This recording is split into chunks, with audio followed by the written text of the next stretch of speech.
नमस्कार दोस्तों, आज का हमारा हेड वर्ड है कंपल्सरी। जब कोई चीज कंपल्सरी कर दी जाए, इसका मतलब होता है कि उसका आपको पालन करना ही होगा, ऐसा प्रशासन का आदेश है। इसके साथ दो चीजें और जुड़ी होती हैं जो इसको बाकी जो इसके सिनोनिम या रिलेटेड वर्ड हैं उनसे थोड़ा सा अलग करती है।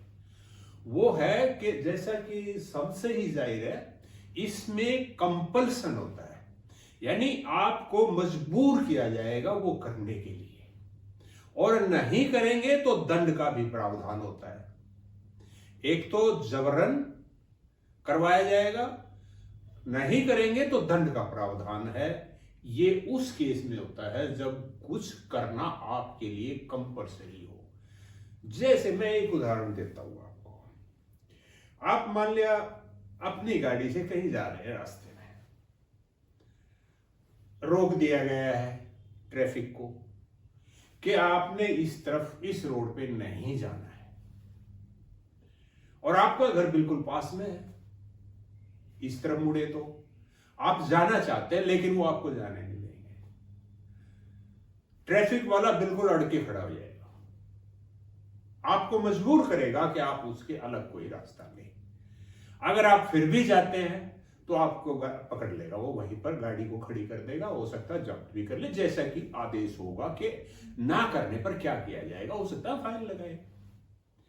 इसी तरह से दूसरा एग्जाम्पल है, जैसे आप जब पेपर देते हैं, मान लिया किसी में क्वेश्चन है 20 और उसमें से फर्स्ट एंड लास्ट कंपल्सरी है। कंपल्सरी का मतलब ये होता है कि उनके जो जैसे टोटल मार्क्स अगर 100 हैं, 100 में से इन दोनों के मान लिया 20-20 पॉइंट है या 10-10 पॉइंट है।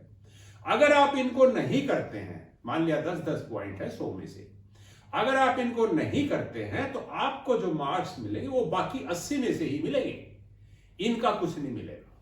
बाकी करने के लिए चाहे उसमें से आपको 5 ही करने हो, वो उस पर लिखा भी होता है फर्स्ट क्वेश्चन इज कंपल्सरी और first and the last is compulsory, ऐसा लिखा ही होता है, आप सब समझते हैं। कंपल्सरी का मतलब वो करने ही करने हैं, नहीं करेंगे तो दंड मिलेगा। दंड यही है कि आपको बाकियों में से नंबर घट जाएंगे, फिर इनमें 0 हो जाएगा। ये होता है कंपल्सरी। मैंडेटरी, मैंडेटरी भी प्रशासन द्वारा ही किसी चीज को मैंडेटरी किया जाता है, आवश्यक किया जाता है, अनिवार्य किया जाता है। लेकिन कंपल्सरी में और इसमें फर्क यह है कि इसके अंदर जबरन नहीं होता, आप नहीं करेंगे तो दंड का प्रावधान भी नहीं है। ये मैंडेटरी होता है। जैसे जो लोग इलेक्शन में हिस्सा लेते हैं, जब इलेक्शन होते हैं तो वो अपना मैंडेट देते हैं किसी पार्टी को कि आप बनाइए, ये भ्रष्ट है या जो भी है, मान लिया भ्रष्ट वाला उनका एक अपना सोच है, आम आदमी की सेंटिमेंट ऐसा है, तो वो मैंडेट देते हैं दूसरी पार्टी को कि आप सरकार बनाइए और स्वच्छता से चलाइए। अब अगर वो भी ऐसे ही निकले, आपको पता ही है कि राजनीतिक सारे एक जैसे होते हैं, अगर वो भी ऐसे निकले और फिर भी भ्रष्टाचार हो, तो लोगों ने तो मैंडेट दिया था, लोगों ने तो उनको आदेश दिया था, लेकिन अब वो पालन नहीं कर ले तो क्या कर रहे आप उनका? कोई दंड का प्रावधान नहीं है, आप उनको मजबूर नहीं कर सकते। तो वो मैंडेट दिया था, मैंडेटरी था, ऐसा करना उन्होंने नहीं किया। तो मैंडेटरी भी आवश्यक होता है प्रशासन की तरफ से, पर उसमें आपको मानेंगे नहीं तो आपको जबरदस्ती आपसे नहीं कराया जाएगा और आप पे कोई सजा का या जुर्माने का प्रावधान नहीं होता है। बाइंडिंग, बाइंडिंग कुछ ऐसा होता है जैसे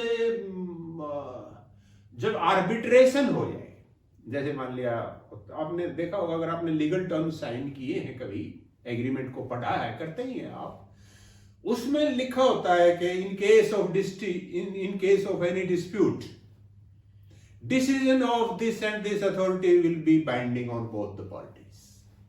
या लोक अदालत में जब पार्टियां जाती हैं तो वो लिख के देती हैं कि हम दोनों इस बात पे एग्री कर रहे हैं कि जो लोक अदालत करेगी वो दोनों पर बाइंडिंग होगा। इसका मतलब है उसके बाद आगे कुछ अपील नहीं होगी। अदरवाइज आप कोर्ट में जाते हैं, जो लोअर कोर्ट है उसमें से अगर आप हार जाते हैं तो आप उससे ऊपर वाले कोर्ट में जाते हैं, उसमें भी हार जाते हैं तो और ऊपर जाते हैं। लेकिन लोक अदालत में अगर दोनों पार्टियों ने या जितनी भी पार्टियां हैं उन्होंने एक बार अगर साइन कर दिया एग्रीमेंट तो उनको मानना ही होगा, आगे अपील नहीं होगी। और वो साइन करने का मतलब ये होता है कि जो लोक अदालत का फैसला होगा वो सब पे बाइंडिंग होगा। इसी तरह से मान लिया आप किसी स्कूल या कॉलेज में हैं, हॉस्टल में हैं, हॉस्टल के वार्डन ने कोई फैसला दिया और आप सहमत नहीं है, आपका जो हॉस्टल का प्रीफेक्ट है वो सहमत नहीं है, वो जाता है प्रिंसिपल के पास, तो प्रावधान होता है कि प्रिंसिपल का डिसीजन बाइंडिंग होगा, वो सबको मानना पड़ेगा, बाध्य होगा, तो वो बाइंडिंग होता है। तो ये तीनों तो एक तरह की लीगल कॉन्सिक्वेंसेस रखते हैं। अब आ जाइए इम्पेरेटिव। इम्पेरेटिव वो काम होता है जो आपको करना ही पड़े, लेकिन आपको प्रशासन मजबूर नहीं कर रहा है, आपको सर्कमस्टेंसेस मजबूर कर रही है। जैसे मैंने वही उदाहरण दिया था कि आप गाड़ी से कहीं जा रहे हैं और जब आप यहां से गए,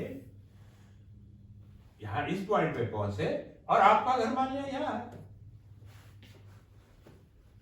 आगे से यो रास्ते हैं और इस तरफ यहां पर मान लिया आग लगी है या रास्ता ब्लॉक है, किसी वजह से कोई एक्सीडेंट हो गया, कुछ भी हो गया, यहां से आप नहीं जा सकते। अब आपके लिए इंपेरेटिव हो गया कि आप यों जाएं, फिर यों आए और तब आप अपने घर पहुंचे। तो ये मजबूर हो गए आप जाने के लिए, ऐसे परिस्थितियों ने आपको मजबूर कर दिया, तो ये इंपेरेटिव होता है। इसके बाद ऑब्लिगेटरी। ऑब्लिगेटरी वो काम होते हैं जो आपको करने ही पड़ेंगे, कोई प्रशासन का आदेश नहीं है, परिस्थितियां भी ऐसी नहीं है, लेकिन आप पे सोसाइटी का प्रेशर है, आप पे जो समाज की मान्यताएं हैं वो ऐसा डिमांड करती हैं। जैसे अगर आप घर में हैं, आपके माँ हैं, बाप हैं या घर में और जो बड़े हैं, उनका आदर करना ही करना पड़ेगा आपको, क्योंकि अगर आप नहीं करते हैं तो सोसाइटी आपको बुरा मानेगी, सबको पता है ये गलत कर रहा है, लोग टोकेंगे भी। तो अगर सोसाइटी में रहना है तो उन कामों को आपको करना ही पड़ेगा, इसलिए इनको सोशल ऑब्लिगेशन भी कहते हैं या सोशली ऑब्लिगेटरी है। ये सोसाइटी के एंगल से ऑब्लिगेटरी है, वो होता है ऑब्लिगेटरी, जिसको करने के लिए आप ऑब्लाइज हो जाए, ऑब्लिगेटरी। अगला है आपका डी रेगोर। डी रेगोर वो काम होते हैं जो जिनका आपको ध्यान रखना ही रखना पड़ेगा। क्यों? क्योंकि अनरिटन कोड में ऐसा है, अनरिटन कोड। जैसे मान लिया आप कहीं शोक प्रकट करने जा रहे हैं किसी की मौत पे, और वहां पर आप अच्छे ऐसे गॉडी से कपड़े पहन के फिर पूरा सज धज के आप वहां जाएं, तो आपको खुद ही बुरा लगेगा और लोगों को भी बुरा लगेगा। कहीं लिखा हुआ नहीं है कि ऐसे नहीं जाना है, लेकिन जो मौके की नजाकत है उसको शोभा नहीं देता। इसी तरह से मान लिया आप शमशान घाट जा रहे हैं किसी शव यात्रा के साथ, और बताते थे हमारे साथी एक कि एक व्यक्ति गांव में ऐसा था, अच्छा पैसे वाला था, लेकिन किसी के वो अगर दाह संस्कार पे भी जाता था तो घोड़ी पे चढ़ के जाता था, लोग चर्चाएं करते थे।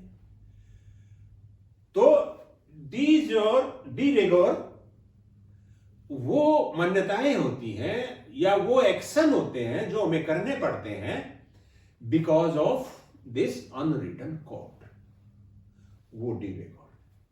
तो मैं उम्मीद करता हूं कि कुछ हेल्पफुल लगेगी वीडियो आपको। ऐसा है तो बताइएगा, लाइक कीजिएगा, और लगे कि ये वीडियो किसी के और के काम आ सकती है, आपके साथी के, तो आप उनके साथ शेयर भी कर लीजिएगा। और कोई कमी लगे तो वो भी बताइएगा। थैंक यू, नमस्कार।